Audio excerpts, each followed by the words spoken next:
அனைவருக்கும் வணக்கம். இந்த பதிவுல பரதநாட்டியத்துல ஒளிந்திருக்கும் ரகசியத்தை பத்தி தான் நம்ம பார்க்க போறோம்.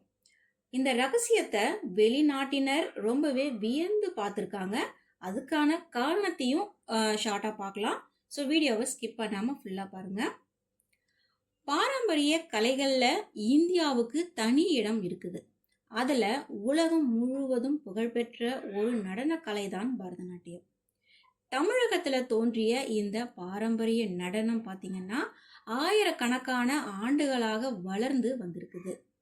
இத பல பேர் என்ன சொல்லுவாங்கன்னா இது வெறும் கலை தான் அப்படின்னு சொல்லுவாங்க. ஒரு சிலர் பார்த்தீங்கன்னா பக்தி வழிபாட்டின் ஒரு வடிவமாக மட்டுமே தான் இதை பார்க்குறாங்க. ஆனா உண்மையில பரதநாட்டியத்தின் ஒவ்வொரு அசைவிலையும் சரி, அறிவியல், உடலியல் மற்றும் உளவியல் சார்ந்த பல ஆழமான கருத்துக்கள் மறைந்திருக்குதுங்க.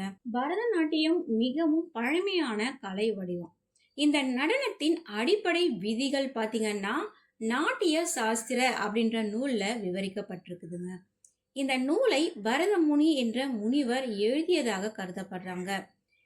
கிமு 200ல இருந்து கிபி 200 வரை இந்த நூல் உருவானதாக ஆராய்ச்சியாளர்கள் சொல்றாங்க. இந்த நூல்ல நடனம், நாடகம், இசை, முகபாவங்கள், உடல் அசைவுகள் போன்றவற்றின் அறிவியல் அடிப்படைகள் விளக்கப்பட்டிருக்குது.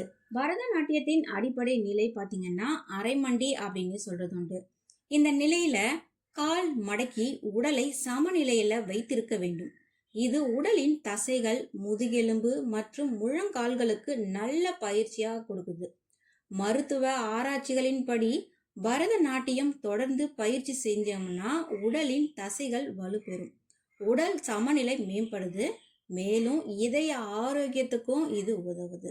இதனால சில உடற்பயிற்சி நிபுணர்கள் பரதநாட்டியத்தை முழு உடல் பயிற்சியாகவே கருதுறாங்க. பரதநாட்டியத்துல முத்திரைகள் என்று அழைக்கப்படும் கை சைகைகள் மிகவும் முக்கியமானது. ஒரே சைகைகளை பயன்படுத்தி பல பொருள்களையும் உணர்வுகளையும் வெளிப்படுத்த முடியும். ஹஸ்த முத்திரை அப்படின்னு சொல்லக்கூடிய இந்த சைகைகள் யோகாவில் பயன்படுத்தப்படும் முத்திரைகளுடன் பொருந்தது.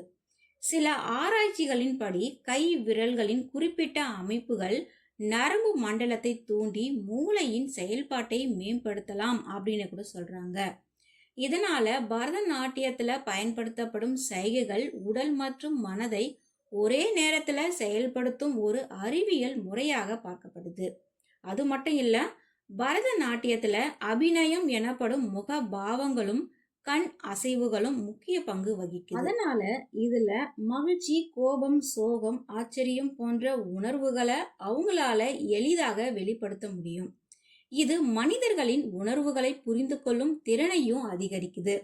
உளவியல் நிபுணர்களின் கருத்துப்படி பார்த்தீங்கன்னா இப்படியான பயிற்சிகள் உணர்ச்சி கட்டுப்பாடு மற்றும் மனநலத்திற்கு உதவுது.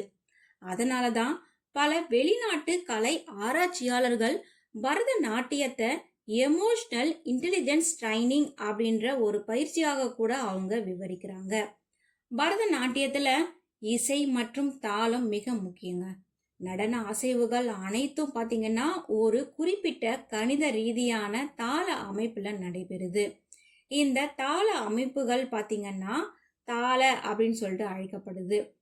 3, 4, 5, 7, 9 போன்ற பல வகையான கணித அடிப்படையிலான தாளங்கள்ல நடனம் அமைக்கப்படுது. இதுல இருந்து பரதநாட்டியம் கலை மட்டுமல்ல, இசை, கணிதம் மற்றும் உடல் இயக்கம் அப்படின்னு சொல்லிட்டு பல பரிணாமங்களையும் கொண்டது பரதநாட்டியம். அதோட மட்டும் இல்ல, பரதநாட்டியம் உலகின் பல நாடுகள்ல இன்றும் கற்பிக்கப்படுதுங்க. பல வெளிநாட்டு ஆராய்ச்சியாளர்கள் இந்த கலை வடிவத்தை ஆராய்ந்து அதன் பின்னால் இருக்கும் அறிவியல் மற்றும் தத்துவத்தை கண்டறிந்து வராங்க. ஒரே ஒரு கலை வடிவத்துல உடற்பயிற்சி, உளவியல், கணிதம், இசை, ஆன்மீகம் போன்ற பல துறைகள் ஒன்றாக இணைந்திருப்பது மிகவும் அரிது இல்லையா? இதுவே பரதநாட்டியத்தை உலகின் மிக ஆழமான கலை வடிவங்கள்ல ஒன்றாக மாற்றுதுங்க. இந்தியாவில் மிகவும் பழமையான இந்த கலையை பற்றி நீங்கள் என்ன நினைக்கிறீங்க அப்படின்னு சொல்லிட்டு கமெண்ட் பாக்ஸில் பின் பண்ணுங்க. அடுத்த ஒரு நல்ல வீடியோவுடன் நான் உங்களை சந்திக்கிறேன். நன்றி, வணக்கம்.